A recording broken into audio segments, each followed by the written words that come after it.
If your data set doesn't contain relative times to dosing, but instead it has the calendar date and time, there is no need to calculate relative times. Instead, the non-numeric date and times can be read within a Phoenix model. It will require that you have two columns in the input data sets, one for the date and one for the time. The dosing and sample events should all have values for those two columns. Certain non-numeric type formats are accepted within a Phoenix model to automatically calculate relative times. We will discuss those accepted formats next. The accepted formats for time are as follows. Phoenix accepts a 24-hour clock, also known as military time, with hours, minutes, and with or without seconds. Another accepted time format is the 12-hour clock, or the AM/PM time. With the 12-hour clock, the time is followed by a space and one or two text characters to indicate AM or PM. For AM, Phoenix will accept the letters A or AM with any mixture of upper and lower case. For PM, the letters P or PM in any combination of upper and lower case is acceptable. As you can see, most common combinations of day, month, year are accepted. There are a few more rules on how to enter a year. If a year is not given, it is assumed to be 1980. If a year is 4 digits long, it is taken as is.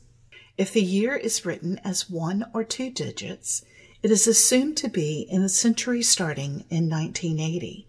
If a year is written as 3 digits, the system will assume that it is in the millennium starting at year 2000. Let's see how this is done in Phoenix.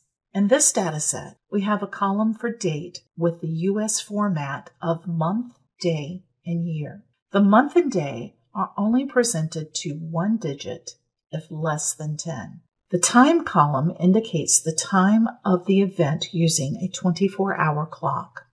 We will right-click on the data worksheet and send it to a Phoenix model. In version 8.3 and forward, this object is located under the modeling category, and what was previously called the Phoenix model is now labeled maximum likelihood models. In this case, we will select a library model with 2 compartments. We check infusions possible to indicate this drug was given as an IV infusion. We will also select a proportional error model.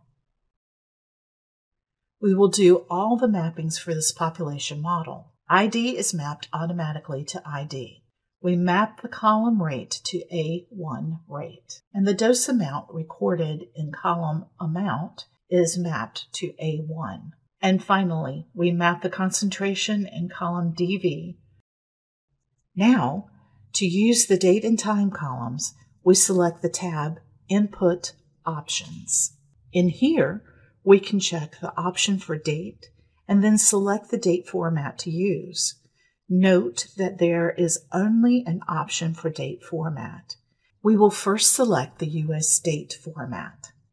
Note that the mappings now require a column of date. Since there is a column with the same name in the dataset, it is mapped automatically.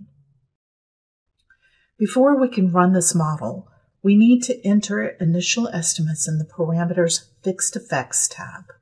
We will enter initial values already acceptable for this data. Let's click on the Initial Estimates tab. We can see that the data is being plotted relative to a 0 start of the study and that different doses are being recorded. The system has already translated the date and time to a relative hour from the first dose. We can now run this model. Let's first look at the doses given as understood by Phoenix.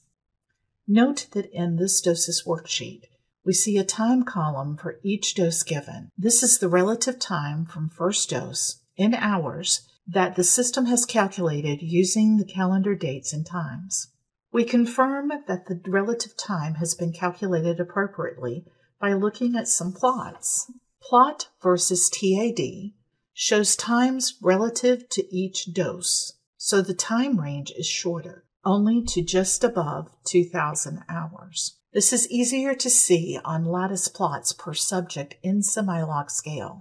The IVAR lattice plots show a graft per subject, and you can see the time course for several doses given to each subject. Let's compare these to the latticed TAD plots. The latticed TAD plots superimpose each dose profile, starting each time from 0. This confirms that the date-time format has been read and utilized correctly by the system.